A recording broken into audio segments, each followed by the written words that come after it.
Ok, minha amiga, meu amigo, webnauta, internauta, muito obrigado, é claro, pelas suas muitas curtidas e muitas visualizações no nosso último programa aqui pela MLI, Mídia Livre Independente, o Tony Duarte Entrevista, o programa que gravamos, é claro, com o nosso amigo Elton Fezan, ele que é coach e também é consultor e advogado. E eu quero, é claro, peço a você encarecidamente que você compartilhe e curta, é claro, os nossos programas aqui pelas redes sociais e também no YouTube. Gente, muito obrigado pela sua audiência, a sua audiência é importantíssima. Vamos agora ao perfil do nosso entrevistado de hoje.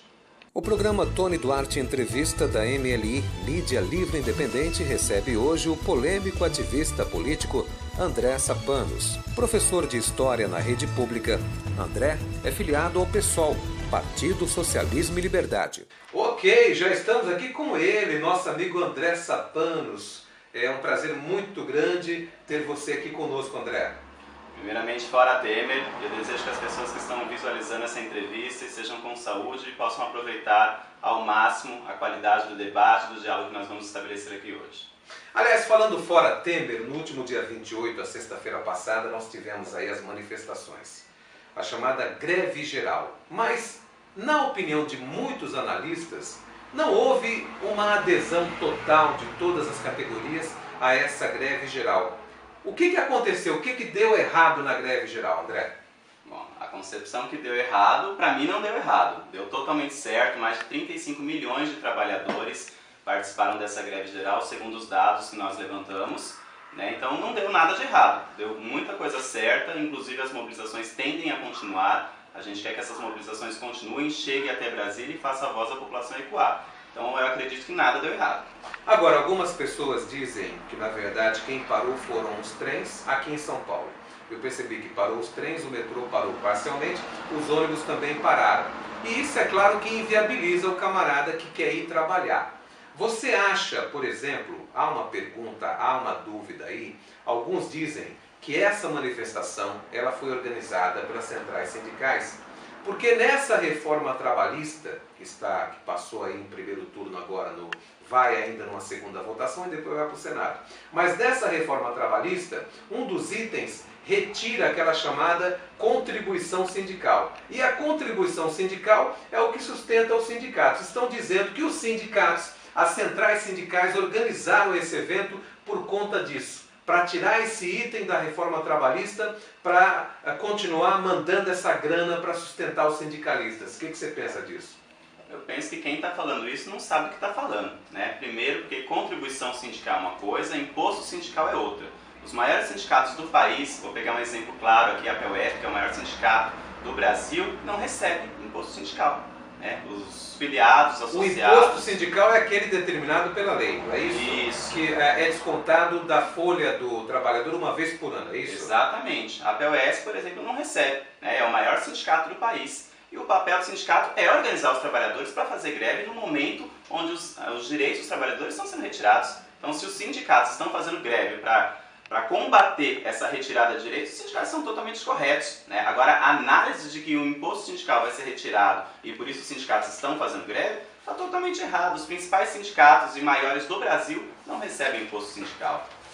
Agora, André, me diz uma coisa, eu acho lícita a manifestação e eu acredito que qualquer pessoa de bom senso não vai se colocar contra o sagrado e democrático direito do cidadão se manifestar num momento como esse no Brasil. Agora, você concorda que tem que queimar a bandeira do Brasil nas manifestações?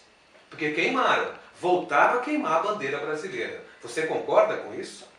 Eu não concordo, mas eu acho que é democrático o direito das pessoas se manifestarem, inclusive através da queimação de bandeiras. Mas queimando bandeira, não é? Mas o que tem a bandeira a ver com isso? Da mesma forma que as pessoas queimaram bandeiras vermelhas em outros atos, as pessoas que queiram queimar bandeiras verde e amarelas, elas também podem queimar. Mas não é a bandeira do Brasil, não é a bandeira da pátria, não são símbolos e valores que nós devemos cultivar, não é isso que a gente aprendeu. E você queimar a bandeira brasileira, você não está, na verdade, agredindo a nossa própria história, de nosso pai, de nossa mãe, de nossos antepassados. Não é essa a visão que nós temos? Essa visão ela precisa ser, vamos dizer assim, que um pouco estudada. A visão de patriotismo, de nacionalismo que se foi criada na população ela também precisa ser estudada a partir do ponto e do pressuposto que as pessoas elas tendem a ter as suas ideologias, elas tendem a ter as suas crenças e elas podem acreditar ou não no que está sendo colocado historicamente por determinados governos.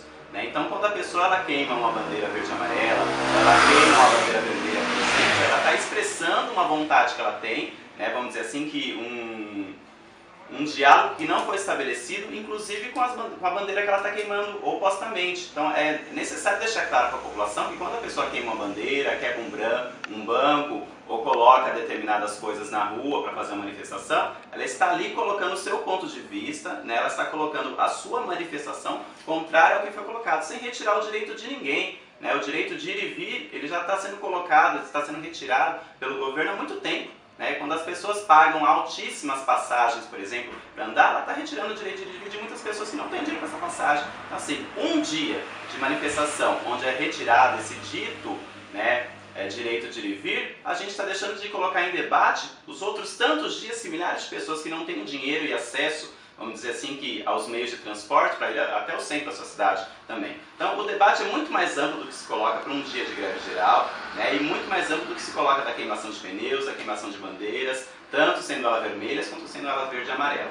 Agora, por que quebrar patrimônio público e privado? Você concorda com isso? Quebrar agências bancárias, caixas eletrônicos? Nós tivemos o registro de pessoas que se intitulavam Black Blockers no aeroporto do Rio de Janeiro, onde eles estavam batendo em passageiros.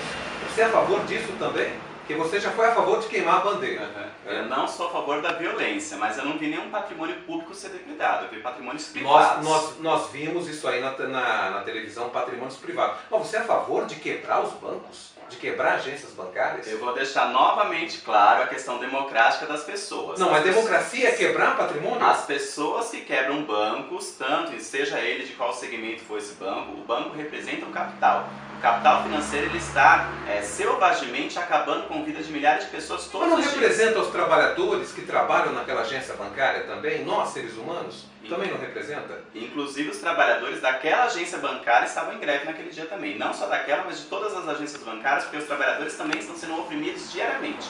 Então não concordo com a depredação, com a violência, mas também concordo com o direito dessas pessoas que quebraram o patrimônio privado de colocar a relação que está sendo colocada ali entre o que o capital tem feito diariamente com as pessoas. Agora me diz uma coisa, a posição de alguém como Paulinho da Força, que claramente votou contra a presidente Dilma, ele votou pelo impeachment, agora estava com o pessoal da CUT, que na verdade é um braço do PT. Você não acha que é uma incongruência, algo que foge ao bom senso? O Paulinho da Força, que votou contra a Dilma, fez todo o lobby para votar, para tirar a Dilma de lá, de repente estava de braços e abraços com o pessoal da CUT agora na manifestação. Dá para explicar isso aí? Dá para explicar perfeitamente. Os trabalhadores têm pressionado o Paulinho da Força para que ele volte ao seu trabalho de base e reconheça que os trabalhadores estão contra a reforma da Previdência, contra a reforma trabalhista, e ele, como sindicalizado que é, presidente da Força Sindical, tem que fazer esse trabalho. Então, neste momento, é um momento de unidade entre todas as centrais sindicais, entre todos os trabalhadores, independente do posicionamento político que ele teve antes, com Dilma ou sem Dilma, com Temer ou com Temer. Você acha que ele se arrependeu?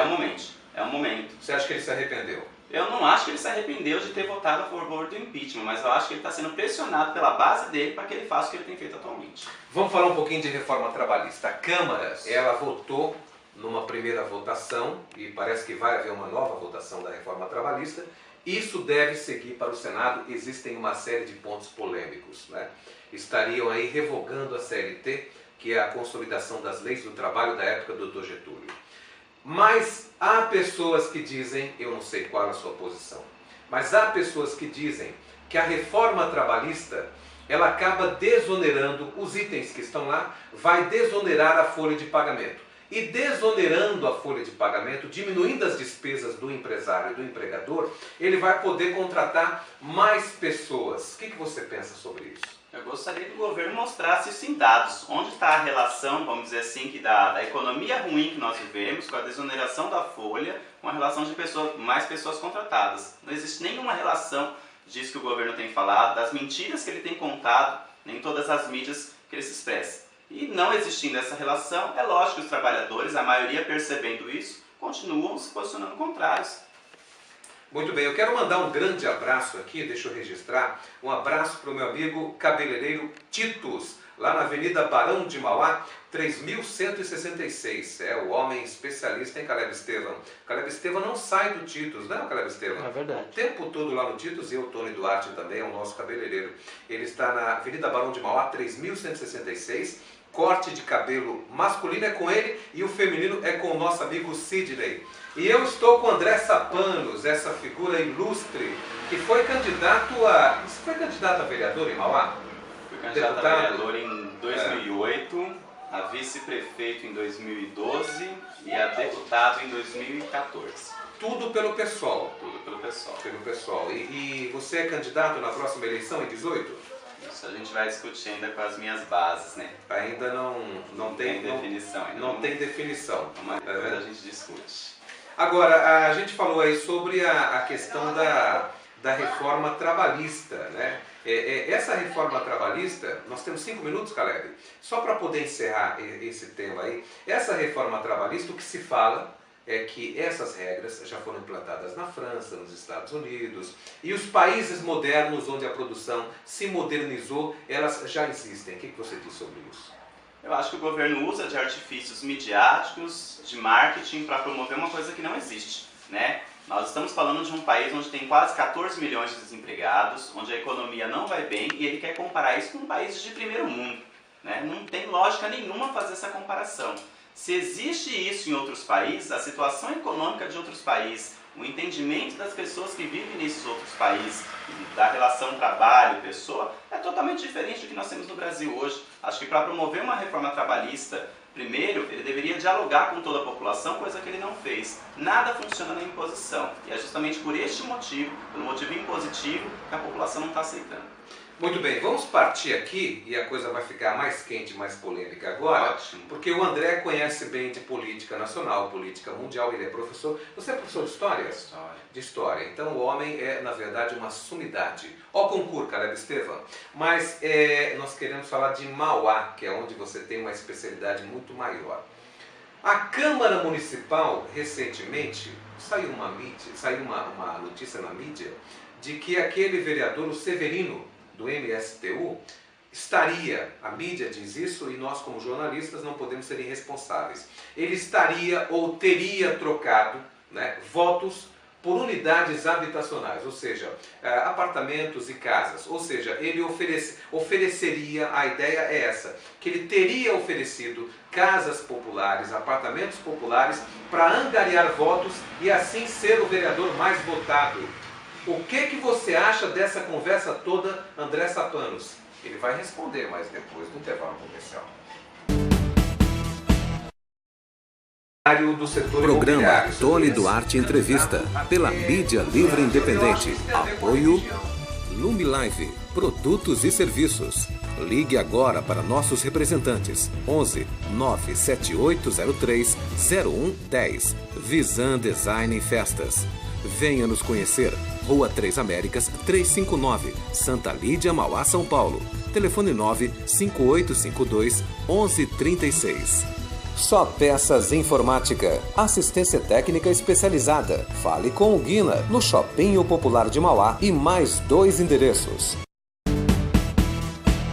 Ok, estamos de volta com Tony Duarte, entrevista aqui pela Mídia Livre Independente MLI. Eu quero que você compartilhe, eu quero que você curta, eu quero que você visualize. Nós estamos colocando nas redes sociais pequenas pílulas de 3 a 4 minutos e você que quer assistir o programa inteiro é no canal da MLI, lá no YouTube. Se bem que a nossa ideia é colocar esse programa inteiro, porque é com o André Sapanos e ele é muito polêmico.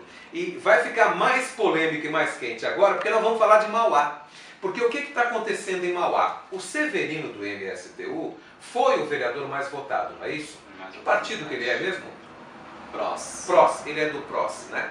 E o Severino, ele teria, segundo matéria publicada na mídia, várias mídias aqui do ABC, o Severino teria, na verdade, ao mesmo tempo que ele teria insuflado a população a invadir, né, condomínios públicos que estavam em construção e ao mesmo tempo também que durante a campanha o Severino teria trocado apartamentos moradias populares, ou seja, casas e apartamentos, ele teria trocado por votos. A conversa seria essa: olha, você vota em mim que eu vou lhe dar um apartamento.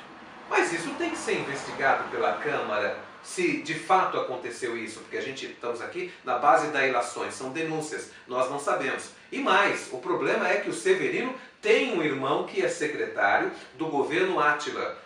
Como é que resolve isso, André? Sua opinião sobre isso? Bom, essa relação promíscua entre eleitor e entre candidatos sempre existiu. Inclusive o Severino não é o primeiro e não será o último em Mauá a estar sendo investigado devido a essa relação, né? Aí tem, não vou citar nomes aqui, mas tem gente que troca voto por assistência médica, tem gente que troca voto por vaga em creche, tem gente que troca voto por questões de arrumar dente, por cesta básica e por aí vai. Essa relação do eleitor também tem que ser revista aí. No quesito do que compete ao Severino, né, o Severino do MSTU, a gente precisa analisar algumas coisas.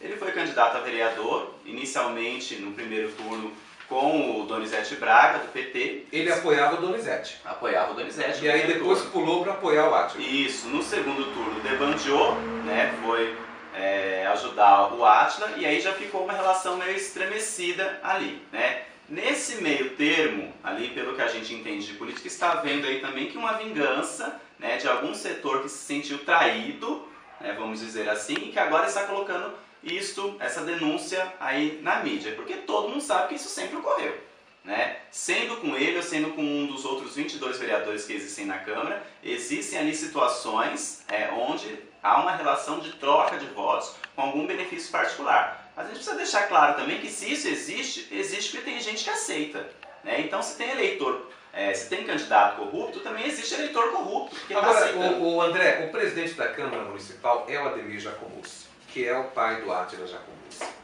Não caberia ao Ademir Giacomussi tomar uma providência e propor, de repente, uma comissão, não diria uma CPI, mas talvez uma comissão de inquérito dentro da Câmara Municipal para investigar algo assim? Por que ele não faz isso?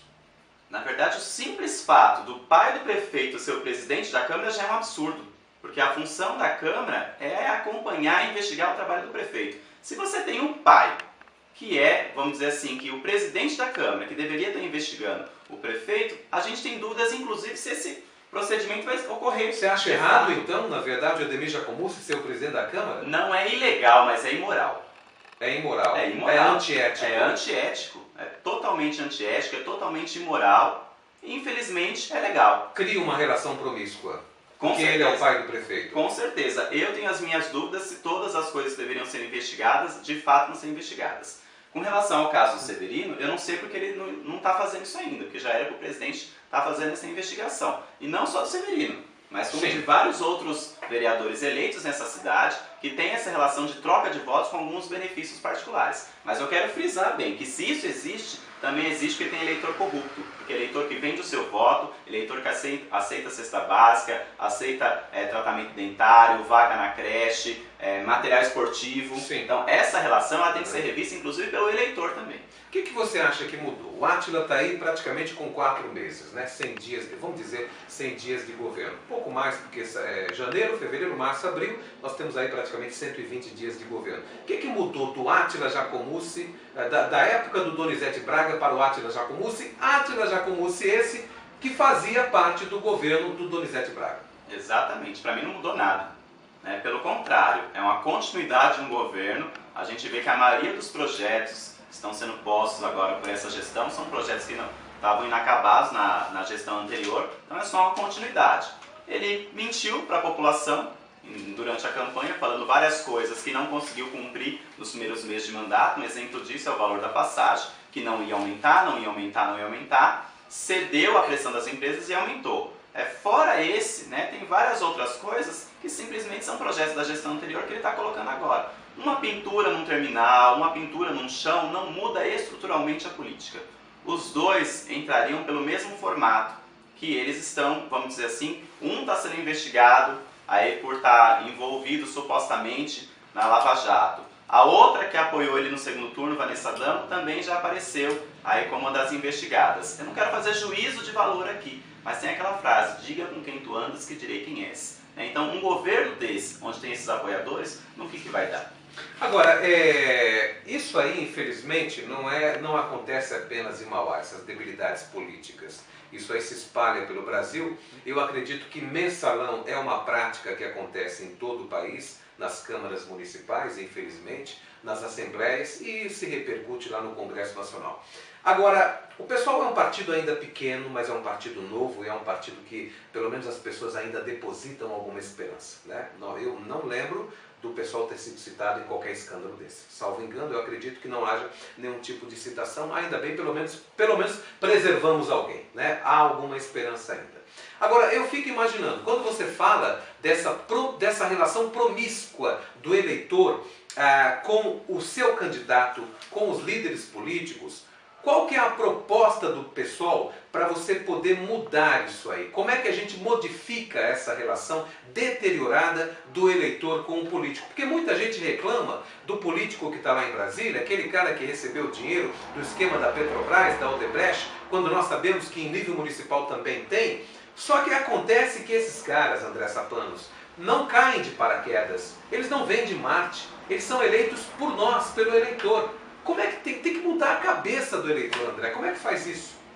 Há uma deficiência moral e ética em toda a população, né? Porque a população acusa os políticos de serem corruptos, mas elas também são, não investigam a sua vida. Então, de fato, o que tem que acontecer aqui é um sistema, vamos dizer assim, de educação, onde as pessoas consigam, né, contribuir, tanto a educação familiar, quanto no sistema educacional mesmo, onde as pessoas consigam agregar valores morais e éticos para que supostamente isso sejam depois aplicados nas questões políticas. As relações políticas entre candidato e eleitor precisam mudar. A política precisa mudar no sentido que as pessoas precisam se sentir participativas, não simplesmente segurarem bandeiras, entregarem panfletos em época de eleição em troca de alguma coisa. Mas como é que muda isso, cara? Como é que muda? Vai na casa das pessoas falar com elas, olha, você não pode mudar, você não pode votar dessa maneira. Você tem que analisar a vida pregressa do candidato. Você tem que conhecer essa pessoa. Como é que muda isso aí? Porque eu vejo a dificuldade. A gente sabe que tem que mudar, mas a dificuldade de se chegar até o eleitor para poder realizar essa mudança.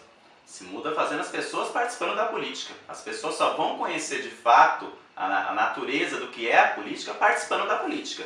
Não adianta ficar em casa reclamando que os problemas estão ruins, que as coisas não estão boas, se as pessoas não participam. Se elas participam, elas conseguem compreender como funciona a política, como é a ideia de cada uma das pessoas que querem representá-las. Então é interessante que as pessoas participem. Ficando em casa, reclamando da situação, o posto de saúde não vai melhorar, a educação não vai melhorar, o transporte também não. Então, para mudar, as pessoas têm que participar. Participando, a gente consegue mudar algumas coisas. A questão da política nacional, eu vi alguma coisa na internet do pessoal falando que estão planejando aí uma excursão, um manifesto para invadir o Congresso Nacional. Você está sabendo disso?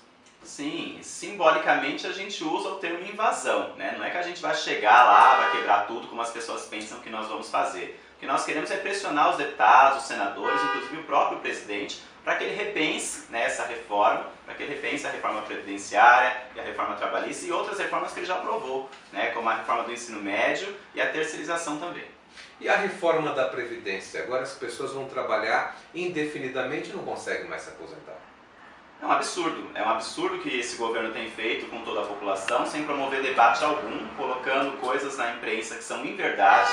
A gente sabe que, de acordo com a expectativa de vida da população, vai se aumentar também o tempo de contribuição, né, das pessoas. É inaceitável, né? Outros países aí têm uma expectativa de vida muito maior que a nossa brasileira, inclusive cobram muito menos, né, impostos, e as taxas do que são cobradas ali para a Previdência também são menores, as pessoas se aposentam com menos idade. Então, assim, é preciso se repensar o que o governo está falando. Já que ele quer pegar aspectos da reforma trabalhista com relação a outros países, que ele pegue também esses outros países como exemplo para promover essa reforma previdenciária.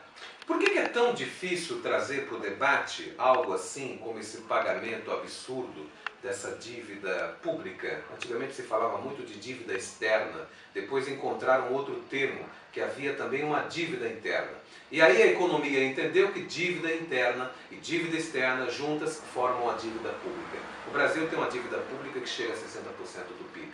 Agora, eu costumo dizer que isso não é tão absurdo assim, porque o Japão tem uma dívida pública que equivale a 225% do PIB.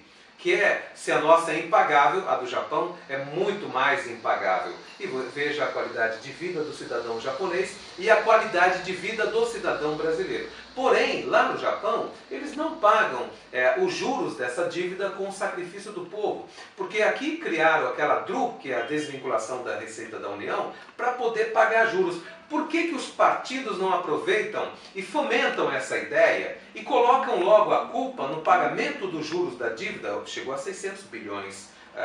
Recentemente, 600 bilhões de reais nós pagamos de juro e amortização da dívida. Você não acha que tem que fomentar mais esse assunto e mostrar que o nosso dinheiro está indo pelo ralo para pagar a dívida? Existem pequenas vozes no Congresso Nacional, o pessoal tem sido, os deputados do pessoal têm sido, vamos dizer assim, que uma voz da população lá dentro, assim como outros parlamentares independentes de alguns partidos que inclusive colocam contrários aos posicionamentos dos seus partidos.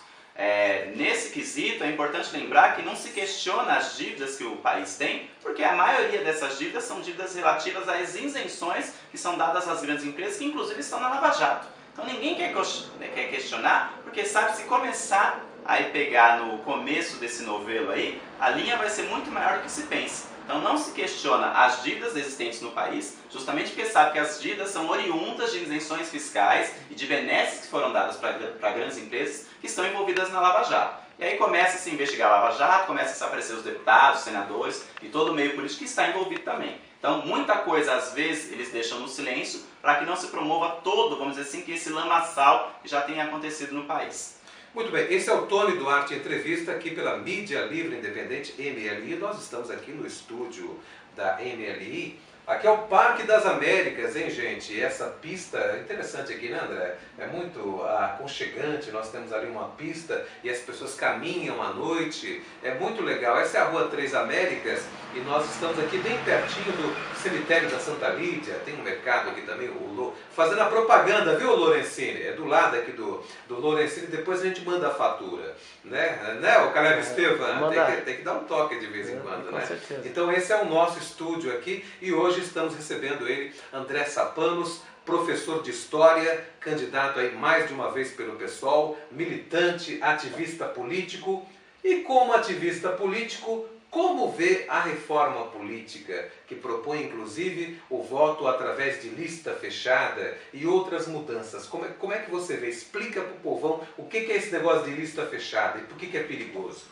Eu acho um absurdo estabelecer a lista fechada, porque no sistema que eles estão colocando agora, para essa possível reforma política aí, os partidos vão escolher os candidatos e a população vai votar numa lista fechada. E aí isso vem num jogo de interesse, porque quem vai escolher essa lista são os caciques, os presidentes dos partidos. E a população fica, vamos dizer assim, que a ver navios, porque com certeza o que vai ser colocado, inclusive para já o ano que vem, são os deputados que estão envolvidos em esquemas de corrupção, que são envolvidos na Lava Jato, vão estar no topo da lista. E aí a população vai ter que optar aí, visualizar legal, vamos dizer assim, quais são essas pessoas que pertencem a essa lista. Se a gente for ver, vamos colocar todos esses que estão envolvidos no esquema de corrupção. Num outro ponto, vai fortalecer o voto ideológico. Sim. Porque as pessoas vão ter que acabar procurando partidos onde elas têm consenso com aquilo que os partidos defendem. Agora, tem ideologia nesse país com tanto partido assim? Nós temos mais de 30 partidos, me parece que 32 organizados, nem todos têm representação lá no Congresso, mas nós temos 32 organizados.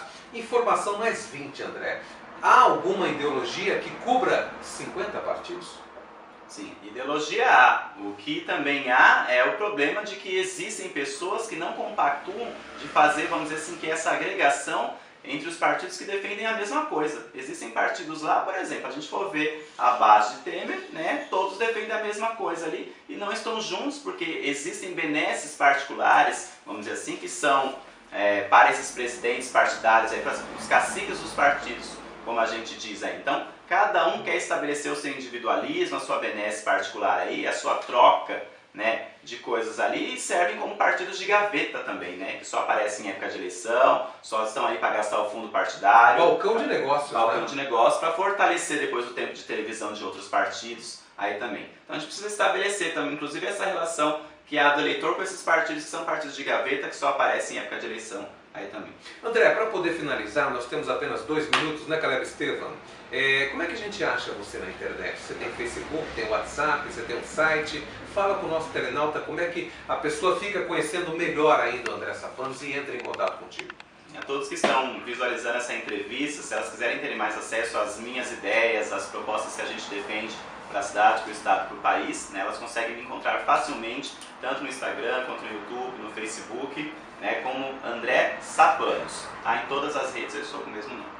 André Sapanos, mais uma vez, muito obrigado pela sua participação. Que beleza, satisfação em revê-lo, André. A gente não tem mais tempo, eu e Caleb Estevam voltamos numa próxima oportunidade. Quero deixar uma frase para a sua reflexão, a frase de um filósofo lá do século XVIII, né? Eu gosto demais desse filósofo, que é o Immanuel Kant. Ele diz o seguinte: a nossa razão não pode alcançar o fundo das coisas. Grande abraço. Tony Duarte, entrevista aqui pela Mídia Livre Independente, MLI, volta numa próxima oportunidade. Tchau, gente.